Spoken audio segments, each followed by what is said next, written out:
So many sales leaders focus on results. Results. They have the war room of results. Everyone has results. Share of wallet, new logo acquisition, blah, blah, blah, blah.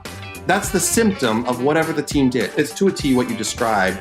And so it backs up, and they have this great analogy in the book where activities drive objectives, drive results, where my daughter comes home with a B on her report card. I can't snap my fingers and change that to an A. That's never going to happen. But if she has a weekly quiz in math and I study with her for 30 minutes a day, that's the activity, then she'll get an A on that quiz every Friday. So I just need to spend 30 minutes with her and I need to measure that. Hi, friends. Welcome to the Sales Enablement Podcast. I'm your host, Andy Paul. That was AJ Bruno. And AJ is the co-founder and CEO at QuotaPath. Now, this is a fun conversation because we get into an important topic in sales. And one a little controversial, actually. Does it still make sense to pay commissions? I mean, should there be incentive compensation for sellers? Interesting enough, there's actually two sides to this argument. So we explore the idea of how you fairly measure the value of a seller's contribution to the outcome of a sale. And then how do you fairly compensate sellers based on that contribution? We also dig into the topic of what the circumstances are where paying commission doesn't make sense. And then AJ and I dig into the whole topic of quota. Is quota, as a way to measure performance, is it still relevant in today's sales world? And if not, why not? And what could we use instead of quota to measure sales achievement? And then AJ shares some great advice as a second-time founder about how to scale and manage your sales teams. So again, another great episode, a lot of great practical takeaways today. Before we get to AJ, though, I want to remind you to subscribe to this podcast wherever you listen to it. And if you subscribe, we'd certainly appreciate it if you could also give us your feedback about how we're doing in the form of a review. So thank you. All right, let's jump into it. AJ, welcome to the show. Thank you very much, Andy. Pleasure being here. So I have to ask, what does the AJ stand for? Oh, boy. The AJ is Anthony James Bruno the Third. A third. So my dad goes by Tony. My grandfather went by Anthony. And I've always, my entire life, gone by AJ. I tried to change it in college to Anthony. I worked at a restaurant, and my first day, they printed on the name tag Anthony. I was like, oh, this is perfect. I'm going to grow up. I'm going to be Anthony. So I went by Anthony like the first couple of weeks, and then I started becoming friends with people at the restaurant outside of work, and they started calling me AJ. And so it was this weird like second month situation where half the restaurant was calling me Anthony and half was calling me AJ. And I walked in and my supervisor sat me down. She goes, "Hey, is your name AJ?" I'm like, "Well, yeah, it is. Anthony James Bruno III." And like, "Why do you make us call you Anthony?" I'm like, "Well, the name tag was already printed. It was lovely there." And she was pretty upset, actually. So I went by AJ at the restaurant, and now I'm AJ for the rest of my life. Now the world knows. So have you made that your official name, like on passports and so on? No. I've had issues in the past where the third is sometimes, I just got my passport renewed. Like prior to COVID, it was like February. I got my passport renewed because I had a trip to London, and it was left off, but it's on my birth certificate. So I won't. I'm not even going to deal with a name change. I'm staying where I am. Yeah, especially with passports and so on. It's hard to do. All right, so for people who aren't familiar with QuotaPath, tell us what you do. QuotaPath, we are a commission tracking platform that's built specifically for sales teams. However, we do have parts of the app that are for finance and sales ops and rev ops, and I mean, really end to end. But we built it with the rep in mind first because it's a problem that I dealt with leading sales teams where my entire team would approach me at the end of the month. They're like, "Hey, my spreadsheet says that I made this and you paid me wrong." I'm like, "What?" Like, "Yeah, don't you remember that split deal?" I'm like, "Oh, your stupid spreadsheet." So I just want to take the headache out of that and build a platform that everyone could transparently align to and see very clearly. And we have QuotaPath. Interesting. So how long have you guys been around? We are coming up to year 3. April will be our 3rd birthday. So nice. Young, but not young in startup world. So it's we're growing up into adolescence, I suppose, a little bit. Well, so One of the questions I wanted to ask and get into in the show is one that's increasingly being talked about is, so what's the future of incentive compensation in sales? Yeah. And yeah, I know there's all this talk out there about, quote unquote modern sales, which is a term I hate, by the way. But and for one of the reasons, like our compensation, I mean, we measure performance and we pay for performance, basically the same way we did 100 years ago. So not very modern at all. Right. And question is it still working? Yeah. I would just say, let's start with that question. Is, should there be incentive compensation for salespeople? Yeah. I mean, our name in our QuotaPath and quota in the name, it would be very tough for me to sit here and say, oh no, get rid of quotas. I think there's a lot of folks that you have said that are trying to monetize it and say, should salespeople even have targets? Should they have goals like that? And I mean, I very much say, yeah, they definitely should. We've seen a variety of changes. I think when everyone went into the inside model, there was a variety of things were happening. First off, you saw a handful of folks, a handful of companies really lay off parts of their team just like overnight. Sure. Sure. And I realized that seems very brash. I obviously travel is a little bit different, but for a lot of industries, it just didn't seem like the right move to do it right off the bat. And then once that happened, a lot of people were scrambling and saying, you know what, we're just going to like get rid of quotas right now, or you're going to get a lift, and then let's figure out what it is. And that kind of transitioned to the summer, where lots of things happened in the summer. Things like picked back up, and especially in software, a lot of companies and organizations did really, really well and blew it out of the water. So saw teams really not change so much what their quotas and targets were looking like. And I would have expected it probably to be a lot more, but people just don't like to upset that. And that's the evolution. So you nailed it. Quotas haven't changed for 100 years. And what we have seen, it's a little bit like the tax code, where you'll add layers upon layers upon layers. And so when a brand new hire right out of school gets into an SDR, maybe even a closing role, if that still exists. My first role out of school in 2008 was a cold call to close role. They get into that role, and then they're handed a basically 7-page document for them to sign on their incentive compensation management platform, which I hate that term. I hate that term, by the way. So sales comp, which is an easy way to say it, having all those terms, it's like, well, I need like a PhD to explain my comp. That doesn't make so much sense. So we've actually seen them get a little bit more, even more complicated. And we have a handful of teams that I've talked to that don't have their comp plan yet, which we're at the end of January, and here we are, and they might not get it before the end of the quarter. Yeah, sometimes didn't get mine. Sometimes till August. Yeah. So not much is changing, honestly, and that's there's good and bad with that. I can get into like what I think should change.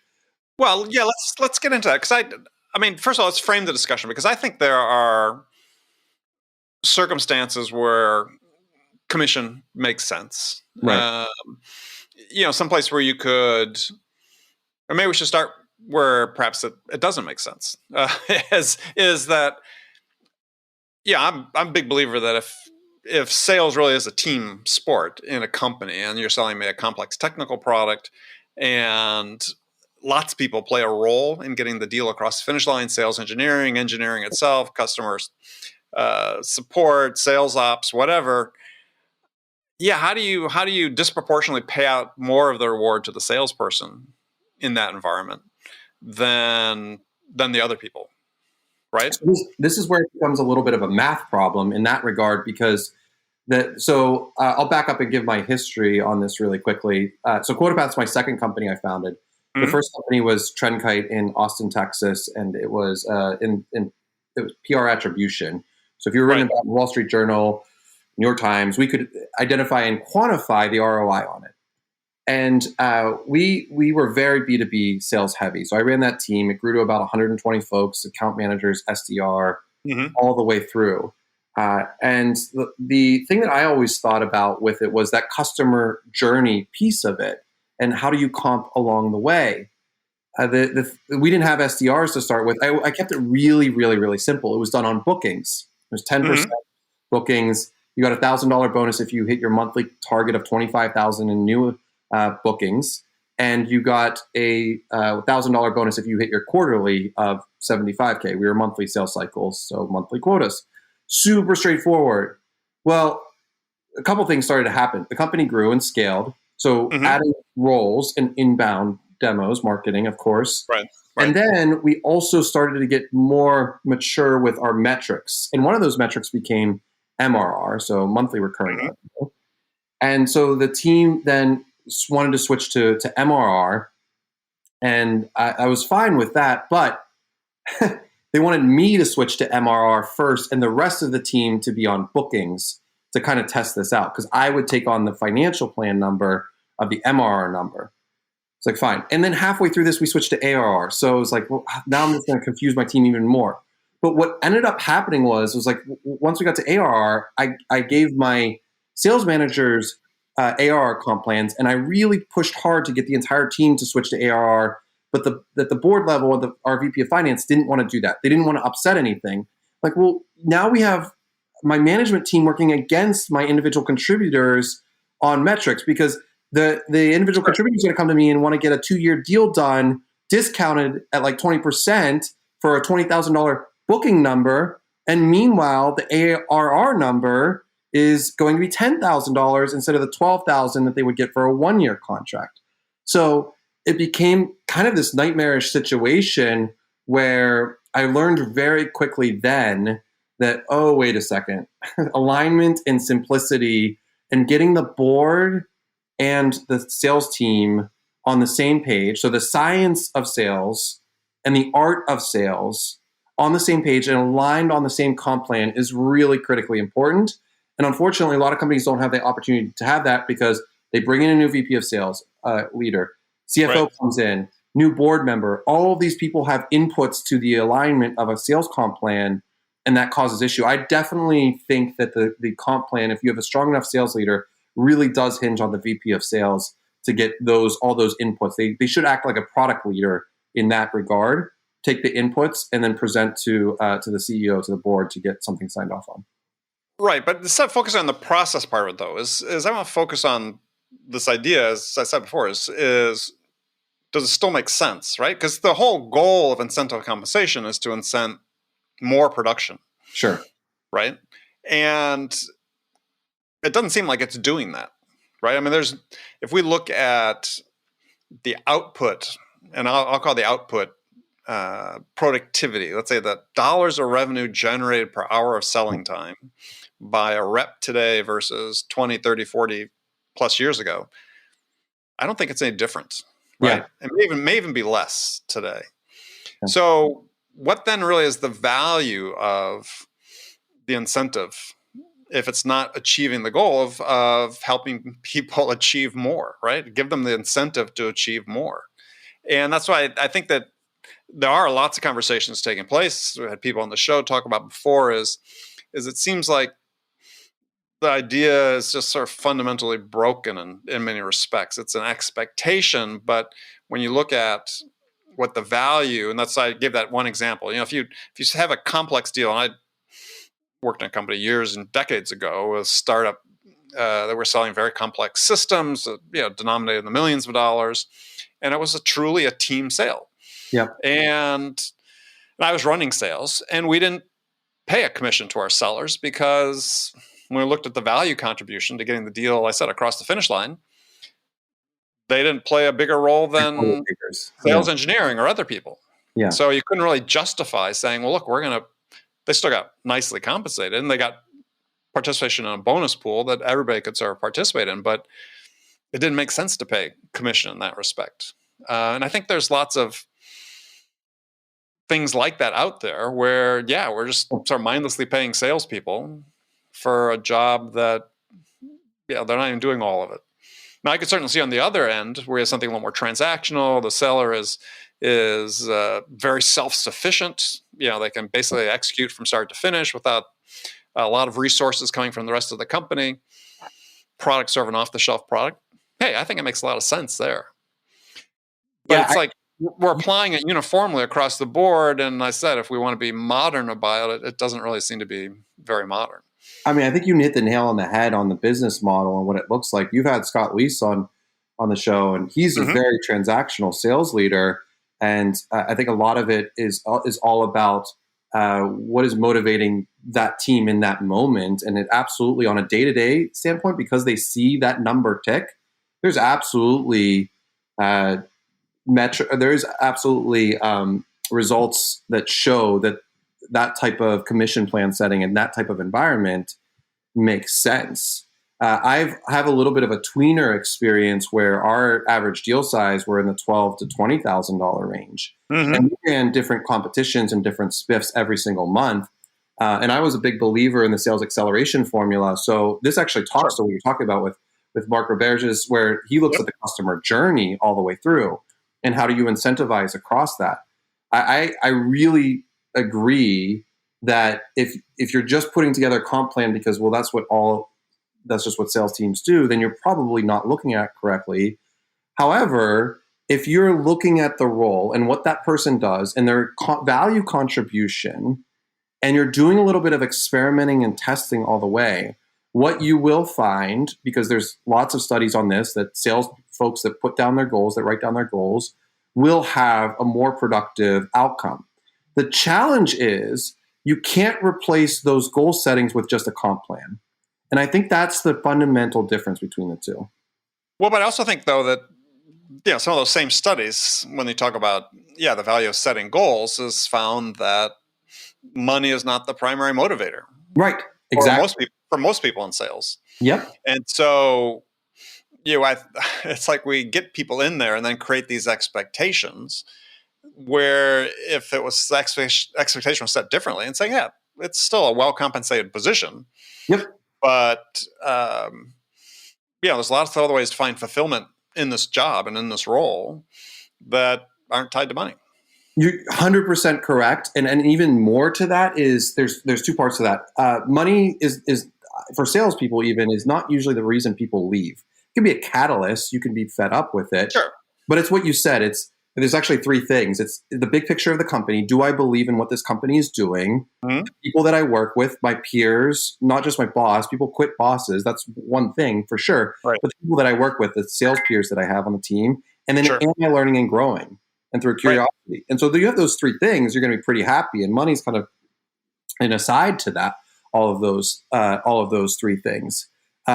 But you also nailed it, because it's not necessarily the money, it's like the goal. So an example would be, I had a sales rep, and I just brought this example up recently, and she was a really good seller, but she was just like, she was very roller coaster. She was not consistent. Mm-hmm. And I wanted to get her a little bit more consistent, but also knew that she had it in her just to crush it and be our top seller. We had like 75 people on the team. So I said, Emily, look, let's set a goal of $100,000. What do you want for $100,000? She wanted a $1,700 purse. So I was like, okay, you sell $100,000. We'll get the purse. So every day she had this whiteboard that she would come in and tick off all the way across. And she had sold $135,000, $140,000 that month. It wasn't the money, the comp plan itself, but it was the goal. So my point to you is, like, it is a little bit more complicated when you start to look at roles and what their value contribution and what they're doing. And it takes a really strong sales leader to tie all those things together. But I would argue not putting together a comp plan is kind of a little bit of a lazy way on one hand. And putting together a comp plan that no one understands is also lazy. So it just takes a lot of work and effort for sales leaders to align their teams on this. That's what it really comes down to, in my opinion. Yeah. Well, I just think there needs to be a broader discussion about the role of compensation in sales. And it sort of starts, getting back to quota. I mean, does quota serve a purpose anymore? Does it? What do you think? No. Is that for all teams? Is that across the board, or is that just for the teams you've seen? Well, I mean, I think for perhaps for some that it might be a little more transactional, but I mean, let's look at quota. Are you familiar with Goodhart's law? No. All right. So Charles Goodhart was a British economist. I think this came up with this back in 1965. And this is since apparently, based on what I've read, has been mathematically proven out, which is that his law is that when a measure becomes a target, it loses all value as a measure. All right. And that's a perfect description of quota. And the reason it starts losing value is that people change their behaviors due to the goal. So when this measure becomes a target, people optimize their processes to attain the target. Yeah. I mean, that becomes the goal. But they could be capable of producing at a much higher rate, but they change their process to achieve the goal. Yeah. And so you could argue that setting quotas actually suppresses potential revenue production in most sales teams. But because we've been so bound up in our processes, we actually have this situation where, so few people are hitting quotas because of the way they're artificially set, with lack of science in most cases, that, gosh, you look at CSO Insights reports, fewer than 50% of sales, B2B sales reps are making quota.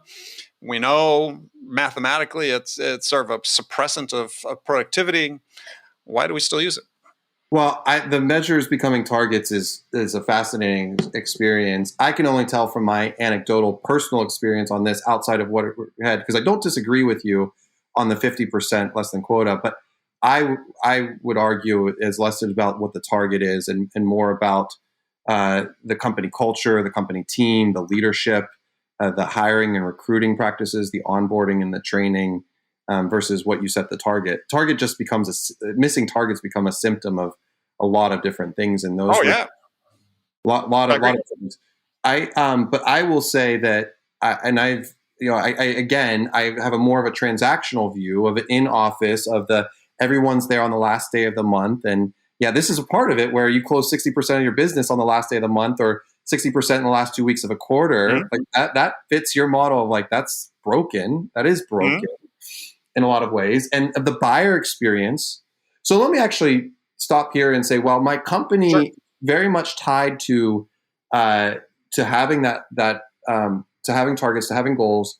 We ourselves have a very customer journey viewpoint where, as a buyer, you can try our service. If you're an individual, you can use it for free forever. I mean, it has like a Slack, and Asana and Dropbox type of view on it. I do that on purpose because where I actually think it's broken, and this is more to deal with products, is not the sales team so much as the product and the end user and building a product for the end user.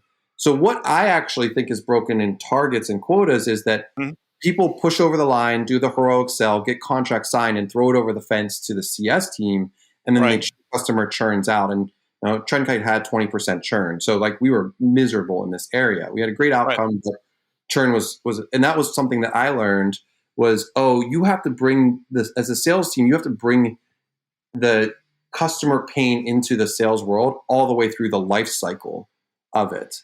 And if you set exorbitant targets on the new business, then you're absolutely right. That's what they're focused in on. But if you identify where you as a CS person or a seller are making the end user happier, and you target off of those things, then that changes it. And so I go back to what your original point was. Sure. Is it broken? I don't think it's necessarily broken to do it, but I think what folks are thinking about how to do it is broken for sure. Well, but I think you have to think and look at what is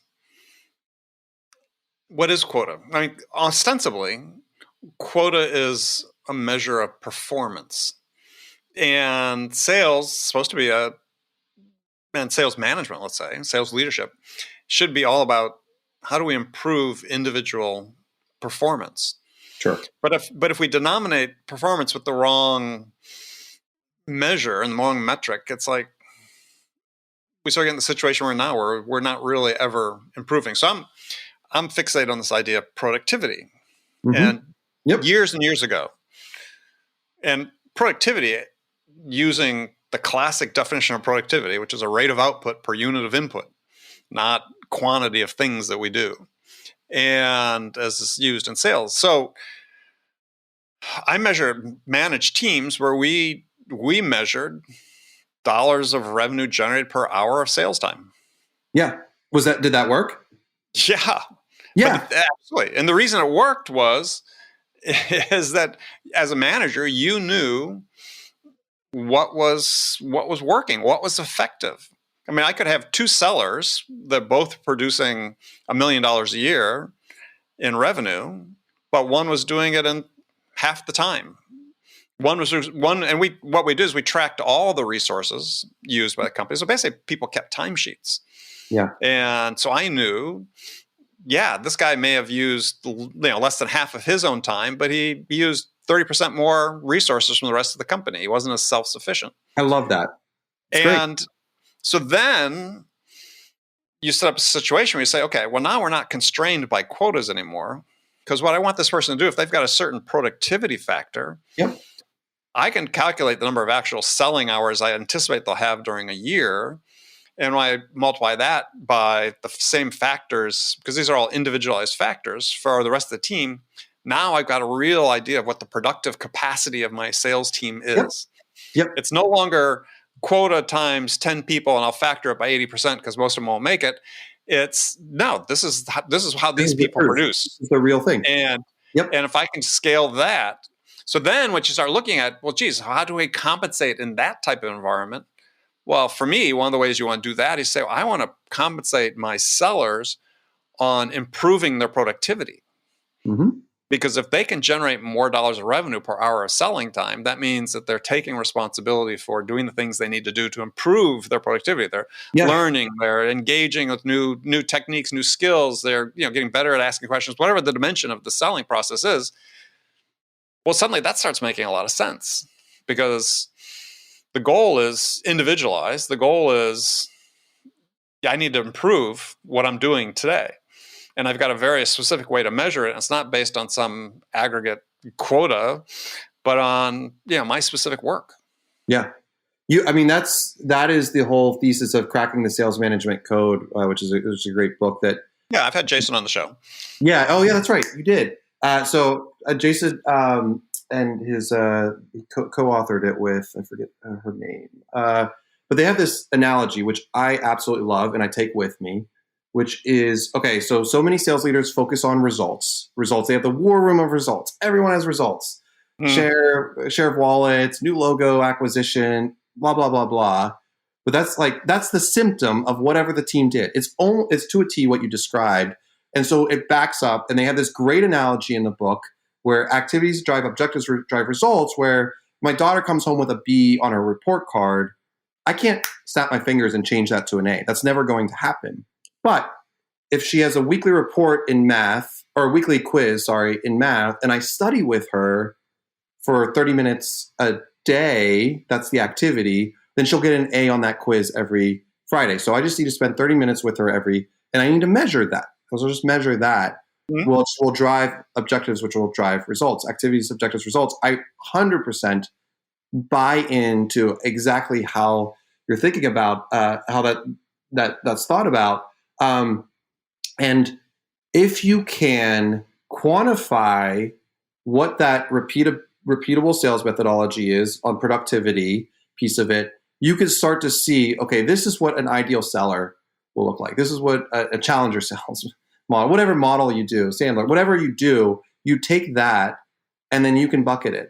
If you're able to actually do that for your organization as you scroll, and you have to do this constantly, it's a constant exercise.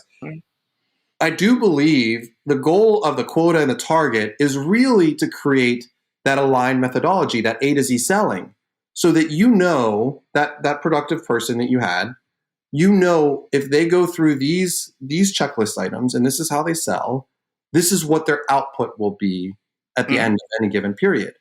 And if you can do that accurately, which again, we've talked about this, most sales teams cannot do that accurately. But if you could do that accurately, then the quota makes sense, in my opinion. But that's how I view it in the same lens. I think it just not a lot of teams get there. Yeah, I think the difference way I look at it is that quota becomes a self-fulfilling prophecy. Yeah. Right? If you set out to sell $100,000 worth in a year, you'll sell 100,000. Yeah, somebody might go over, and you got the occasional people that are crushing quota. But in general, people are aiming toward that target. With the way I described it, there is no target. There is per hour, right? I mean, when you look at an aggregate like that, it's like every time I interact with a prospect, I've got to do better, right? So what do I need to do better? It sort of defies a common sales process to some degree. But the fact is, those that are sellers who are consistently good are doing something unique anyway. I mean, I dispute any sales leader who says, "Oh, the process is king, and sellers need the process to scale." And it's like, no, they don't. I mean, they know sort of what the process is, but if you look at your top 20%, I guarantee they're all doing it a little bit different because they're becoming the best version of themselves. That's how they've succeeded, not by becoming the best version of the idealized challenger salesperson that you think they should be. Yeah. And so that's why I think when you make a target that is very individualized, like this productivity that I've used, is that people feel more autonomy and more empowered to succeed. Yeah. You're still, in your model, though, you're suggesting based on the productivity, there's still a level of variable component that people in your sales team would make different levels, or would they all make the exact same? In my teams, it was always sort of pretty individualized. Right. So so at the end of the year, was that transparent? Did they know who was performing better than others? In aggregate, they did, yeah, because everybody knows, right? But that was just based on the revenue number, or was that based on the productivity number that you showed them? Based on the revenue numbers, everybody sort of knew, but they didn't know the productivity factor necessarily. No. Okay. So based on the revenue numbers, they had a sense of like who was doing better, and they had a sense of the pecking order. Yeah. Was there a performance plan where you said, "Hey, these five folks are not performing to code, to like whatever our code is"? Yeah. Yep. Was that based on productivity, or was that based on revenue? It was really based on productivity. That's interesting. It was based on a number of factors, actually. I mean, it was revenue, it was productivity, it was planning based on execution of their plan. I worked for one startup where I was in another role with the startup, and I was brought in to run sales for this one group. And the productivity was very, very low. But we sort of made the decision based on that and based on these other factors of terms of engagement and execution of their plans and so on. We had 5 salespeople, all but one left. But then with just that person and one other and myself, we grew bookings 10 times the next year. Yeah. 10x next year. Yeah. And so, I think when people are aligned on this idea of, and it was hard for some people to really adjust to that, is they were accustomed to selling in that sort of quota environment. And when the emphasis then became on how effective are you really being, and how are you growing and developing, and how are you investing in getting better, it was hard for them. It was very hard for them because it seemed too different from what they're accustomed to. But that's a part of it, right? That's the issue, and the kind of the big issue is the momentum of it. And when you go to recruit, and I'd be interested in that piece of it, you go to recruit for this type of person.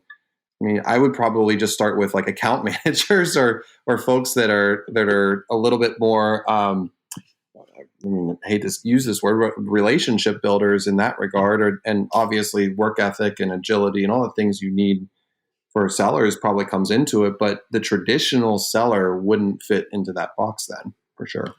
Well, what's traditional, right? And that's, I've sort of considered myself in my career non-traditional seller, but it's very, very successful but I did things my way. I've written about this a lot.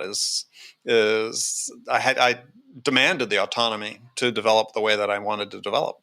So for me, when I'm hiring people like that, I want people who are self-sufficient, but curious and open to change and adapt quickly to change. And that's I think the sales environment we're in. Yeah. If we're so focused on process, what gets lost in translation, I believe, is that this whole idea that every opportunity is unique. Yeah. Yeah, if we think that every customer is just like every other customer, just because they fit our persona, yeah, I think this is where sellers miss the ball increasingly these days, because that's the way they're taught. Instead of saying every situation has its unique aspects to it, how do you operate in the moment to take advantage of those to help the customer achieve what they want? Have you, is there anywhere you've looked at, like, from a coaching tree? So obviously these sellers that you've developed have gone on to be sales leaders themselves and taken that playbook to other companies, and Some then have. had massive success. Well, some have. That's the thing. Some have, and probably some haven't. And doing Yeah. a comparison between those two would be pretty interesting, just to see how that nets out. Actually, yeah, most of them, not surprisingly, have gone on to be entrepreneurs. Yeah. I've had a similar in, there's a handful of sales managers from Trendkite that are all entrepreneurs as well. It is an interesting carryover on the gene piece of it. Mm-hmm. I mean, you bring up lots of good points on this. I think that the type of sell and what you're doing and how you're doing it and the culture of the team is radically more important than just like putting a number on the whiteboard. Overall. Absolutely. Yeah. Absolutely. And unfortunately, though, I think the culture, in too many instances where people I talk to on the show and other people I talk to, hundreds of people outside of this every year that are running teams, it's they want to substitute process and technology, and they think that's culture. Yeah. And it's not. No. Right? I mean, it becomes a culture, but it's not a healthy culture. And so I think, and this is a conversation I've had with people that sell sales technology and so on, is that sort of trying to push back on this idea that we're getting a little bit lazy and want to use the technology to sort of substitute for the judgment of the salesperson. And as soon as we start down that track, then we are going to continue to have these performance issues, because it's all going to be about activity and results, as opposed to how do we get better at what we're doing. Yeah, and so I think the thing to keep in mind, and as it relates, so QuotaPath, which is not calling out anything specific, but it's not an outreach, it's not a sales loft, it's not an activity driver. The thing that I like to liken it is it's a little bit like a mint.com for the sales team. It's a portfolio of their wins and how they've done. It shows their career metrics. We have a part of the app called My Path, which does exactly that. It's the aspirational career stuff that isn't as quantifiable as lots of these other things or Salesforce reports can tell you. And I agree wholeheartedly that I started my career, we used our own CRM. Meltwater had their own CRM. Yeah. We didn't have these email marketing, and I had a piece of paper that I would check off my productivity and activities that I had to send in every week to my manager of what I was doing. And I looked left and right and was like, wait, what is this person doing? What is this person doing? And that was helpful, but I was just kind of managing it and doing myself and figuring that out altogether. I think along the same lines, where culture isn't technology, it isn't those things. It's the same with an office environment. You can have a really fun office environment with ping pong and everything. But if you don't have like the right people in the right place, the mentorship, the coaching and support to go on, technology, office, all that stuff's meaningless. Those are the important things. I'm fairly confident we share that viewpoint. Oh yeah. No, I think that again, the slippery slope that I think we're embarked on is that coaching has become all about the metrics. Lazy. Yeah, it's a lazy activity. As opposed to saying, what do you want to achieve, and what's the fastest way I can help you achieve that? And achieve meaning in your life, at work, whatever, right? what's within my power to be able to help you achieve that? And these discussions just don't happen frequently enough. And Happen yeah, less now, a lot less yeah, now.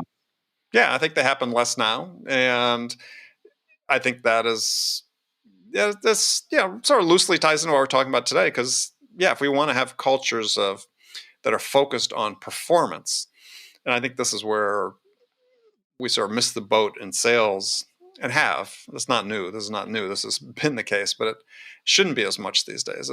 Look at the revolution in professional sports, and this is a topic I bring up frequently on the show. The revolution in professional sports, soccer, for instance, my sport that I follow religiously, is in the last 10, 20 years, it's all been about performance improvement. Yeah. And you have these specialized coaches and detailed video analytics and data analytics. They track all their activity. They know when they should rest, when they should work harder, in training, and they can track the performance throughout a game. But then they came out with Curry last week. Say that again. Did you see the thing that came out with Steph Curry last week? I think so. He has trained himself to get his heart rate down to 80 during timeouts. Yeah, right. I saw that. Yeah, a second wind all the way through, but it's very true. But it's these types of things that just don't exist in sales, and so further reliance on things like quota is sort of alarming, because again, we're just focused on this idea of these discrete set of results as opposed to saying, well, how do we really make these people better? Yeah. And I think we're clueless in general in this profession about how do we do that on a consistent basis.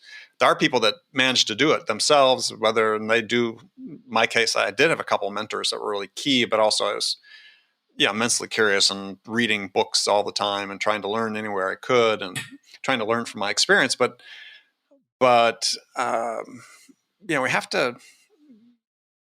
have to get back to this place, or get to this place where the coaches are really focused on how do I make this individual, how do I help them perform better? Yeah. And we haven't cracked that code yet.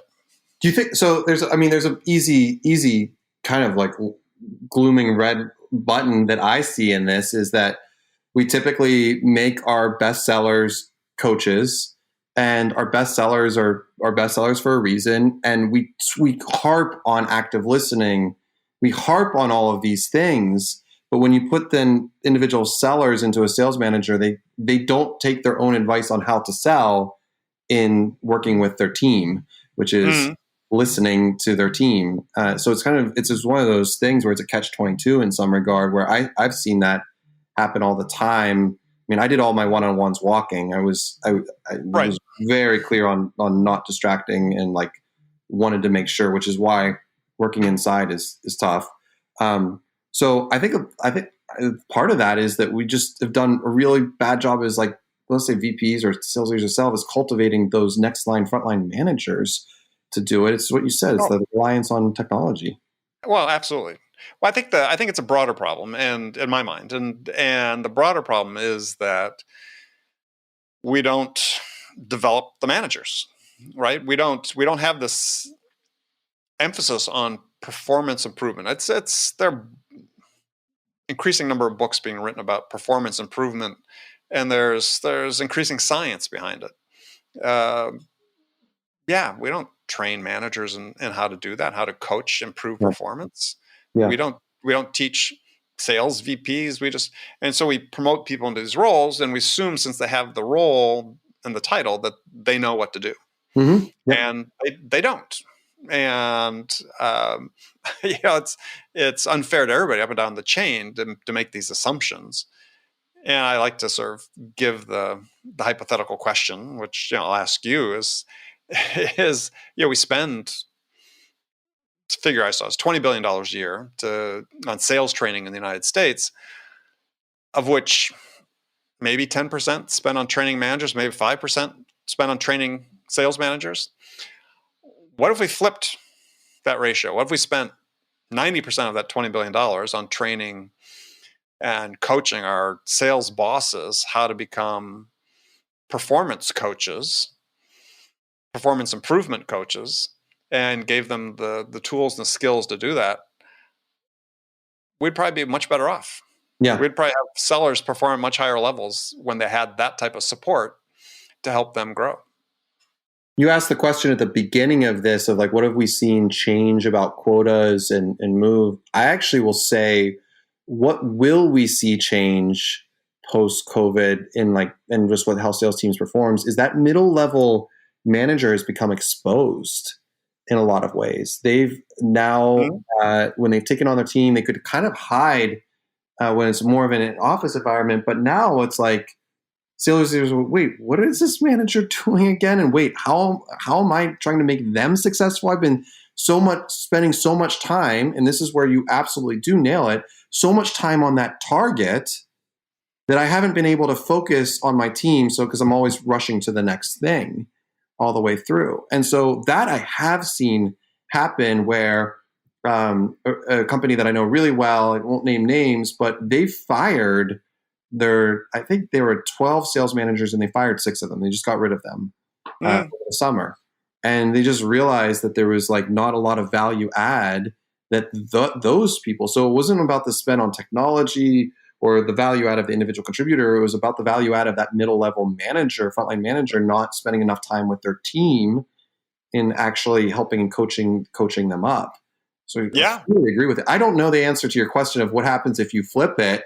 I loved the sales conferences were becoming overblown prior to COVID, but I didn't see a lot of it was focused maybe on the SDR, specific to SDR, or maybe there were specific on closers and sales folks, but I didn't see much on the sales management of what you're proposing. And I think that someone is going to listen to this and say, I'm going to go build a conference on sales management and coaching and make millions of dollars, baby. I don't know. I agree with your assessment that the conferences generally were overly fixated on top of funnel activities. Yep. Which, enough already. I mean, enough noise. I like to say that we know that the sales profession's on the right track when the big conference everybody wants to go to is called Discovery and Qualification.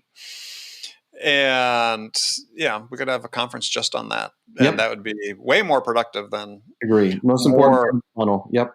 Yeah, more talk, because that's where the actual selling happens. And again, I think that's just another trend that is starting to change a little bit. That's where the real learning happens, though. So when you looked at your productivity metrics, if someone was spending half the time and they were spending half the time, but they were still crushing it on revenue, I would venture to bet that they understood their client's business model, the success metrics, what was going to make your product a win for them, and they could articulate it like that. So, absolutely. I mean, it's a whole separate conversation to have, but thing that sellers, and this is, comes from managers not understanding this, thus they can't impart it to sellers, is that,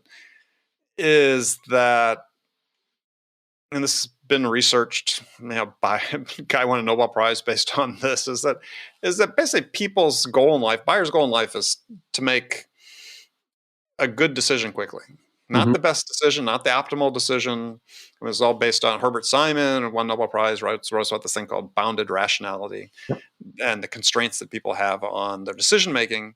But if you can be the seller, to the point you made, if you can be the seller that helps the buyer understand first how their solution meets the requirements and is sufficient to help them achieve their desired business goals, they'll stop looking and they'll buy. Yeah. and so, but most salespeople don't understand that. I mean, it's part of a bigger problem that exists in terms of how sellers conceptualize what the buyers are trying to achieve, but it's not taught, and it's a huge part of performance. And so it's just, we just need to up that game across the board. But the challenge is always that, CFOs and CEOs don't want to invest that much in sales. If they can feed it as little as possible and still hit the targets, they're happy. But then the question goes further that you ask is, if you could spend 90% of your training budget on getting managers to be able to coach on what you just articulated, that won a Nobel Prize, what would that result in? And what would that look like? I think there's absolutely a whole plethora of awesomeness that could await on the other side of that. Oh, yeah. Yeah. No, absolutely. I think that, again, not to overdo the sports connection, but I mean, you look at coaches that come in and transform organizations. It's, take my favorite soccer club, Liverpool.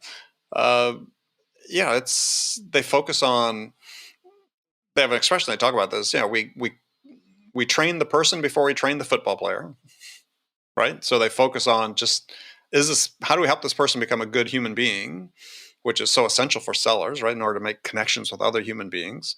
And then we're going to layer on the skills in a very specialized fashion. We're going to have specialized coaches to help them. I mean, I think how we structure sales management needs to change. Why do we have a single sales manager in the role they have? Well, we should have specialized coaches in organizations, coaches that really understand elements of the sales process or elements of performance improvement that would help sellers perform better. Did you organize your teams in like pods? And then have specialized, almost a matrix style, where you had a manager that oversaw the whole pod, but then had specialized coaches or mentors for each role? Well, I would, but I didn't at that time. No. Yeah. We were startups. Yeah. Being very frugal with our dollars. Yeah.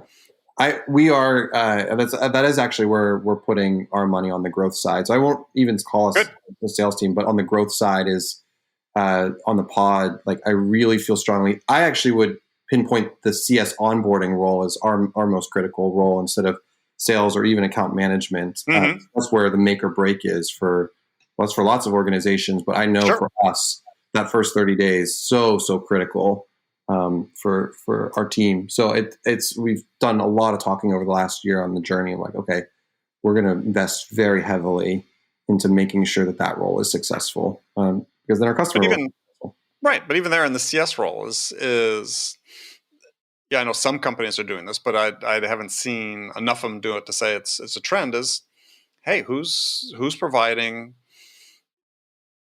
I'll call it sales training, but it's really more than that, for their account managers, right? In the CS role, who understand, okay, well, how do I go into an account and develop new opportunities inside that account? Yeah. It's sales, it's business acumen, it's a number of things. And we just need to provide more tools to help them do that, because this is where the majority of the revenue is coming, right? Right. So especially as SaaS companies, what are we doing to help these people? And maybe we need to change the nature of who we hire into those roles. Seems novel. It's such a novel thing when you think about it and when you articulate it that way. But then the question is, why is that not happening? Why are we not doing that? Well, we're stuck. And that's just, I think we're at a point now where we're really stuck. We've been sort of in this model for 10, 15 years, sort of the specialized sales roles, specialized CS, all good to some degree.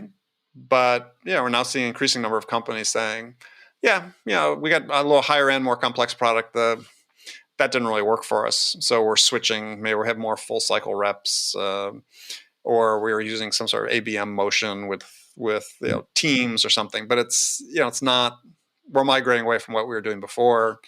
And I think on the CS side, it's ripe for that. Yeah. It's a new business development role within an account.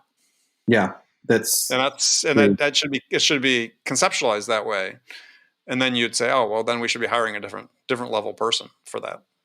Well, we're just starting our go-to-market fit journey personally at QuotaPath, but I will get back to you on that exact role in 1 year's time. All right. Well, however I can help you, let me know. I'm going to show for that, but I love it. I dig that whole thesis around it because it is the right, and I don't believe that we're stuck. I don't agree with that. I think the idea of stuck is that, well, we're more and more sales tools, more and more things. And so it's just like stuck as in things are just being thrown. But I have seen enough teams, certainly during COVID, that are thinking about it in more of a, they still have quotas and targets. Obviously, there are customers, but they are thinking about it in more of a training and more of a customer journey and more, where do I specialize and put dollars? And I know this because it's not just new business teams that are using QuotaPath now. Now we have CS teams that have a variable component, or account management, of course. Well, they should. So we're seeing it expand. Yeah, I mean, have a variable component to the whole company for sure. See what happens. Just experiment with it. But we are seeing that more and more to be the trend. Well, I think that, just in closing, the idea of being stuck is that, as we started talking about, is let's look at quota, right? We're stuck. There's a better way to do it. And no one, I don't want to say no one, very few people, there are some people having conversations increasingly about it, in terms of also just about maybe even redefining how the relationship between seller and employers, top sales talent, I think will become more mobile in different ways and compensated differently than they currently are, on much more of a value basis. So there are, inklings of things happening. I think that, just look at the way most companies conceptualize their sales process. I mean, if you look at it, go into a CRM system, Salesforce or wherever, and look at the steps of the sales process. Hey, I was using that same sales process back in 1977. Band, MedPick, anything? I mean, all that stuff. It's like all that. Yeah, I know. So we want to say, we're in a modern sales world, but all we've done is taken the same processes and automated them by and large. Yeah. And so we need to think differently. It's just, that's the bottom line, is where we just need to think differently about all of this. And there's so many aspects of it, whether it's, like I said, the sales process or quota, and challenge the assumptions, because I've not seen any data to the contrary, but everything that I see and all the work that I do says, we just haven't gotten better in decades in sales. And it shouldn't be that way, because we have the advantage of all this technology. So why don't we learn how to use it and put it to use in such a way, combined with truly modern ways of looking at our customers and how we help them, that make a difference. It's easy to see it, like there's very much a difference where you look at marketing and the different types of roles in marketing that have popped up and digitized over the years, and growth hacking and ABM, all this obviously trendy stuff, but it is that you haven't seen that same blueprint applied very much on the sales circuit. So you're right. We're just hung up. I mean, I this is one of my favorite examples, and we'll unfortunately have to go, but it's been a pleasure talking to you. But we still have so many people talking about, we're hiring people into hunter roles, right? And this one's always driven me crazy, because I've written something, but I haven't posted it yet, but I've done a little bit of research. And so, the number one form of hunting in the United States is deer hunting, by far, 3-1. I'm in Pennsylvania. This is true. This is very true. Yeah, and I grew up in Wisconsin. Deer hunting, very big in Wisconsin. And you look at deer hunting today, how they do it. Well, everybody hunts from stands. So they go out and they may scout an area, or may they have the stand that's been existing for a while, but they put up the stand and they go out and use, various means to attract the deer to come by. It's oftentimes like doe urine they spread on places and so on. And so the modern hunter today, is they sit in a stand and they wait for the deer to come to them. Now, doesn't that sound like inbound? It's surely not walking around like cavemen with rocks in your hands and throwing them at elephants. But we want to hire hunters. But the hunters sit in stands and wait for the deer to come to them. It's very, very true. We need a different word to describe what we want people to do, because hunting ain't it. Yeah, anyway, I agree. I like it. That's my irony of the day. I appreciate it. All right, AJ, been fantastic talking with you. So if people want to connect with you, what's the best way to do that? LinkedIn is really the only platform, the social media platform I'm on. But if you write me a personal note, do a little research and discovery, and think about it in a hunting mentality, I guess, I'll respond. I'm very responsive on LinkedIn. All right, perfect. Well, AJ, thank you very much. Thanks, Andy. I really appreciate it. Okay, friends, that's it for this episode. First of all, I want to thank you for taking the time to listen. As always, we're ever so grateful for your support of this program, and I want to thank my guest, AJ Bruno, for sharing his insights with us today. If you enjoyed this episode, please subscribe to this podcast, Sales Enablement with Andy Paul, on iTunes, Spotify, or wherever you listen to podcasts. If you could also leave us a rating or a review and let us know how we're doing, we'd appreciate it. You can do all that on your phone in less than a minute as soon as this episode is over. So thank you for your help. And as always, thank you so much for investing your time with me today. Until next time, I'm your host, Andy Paul. Good selling, everyone.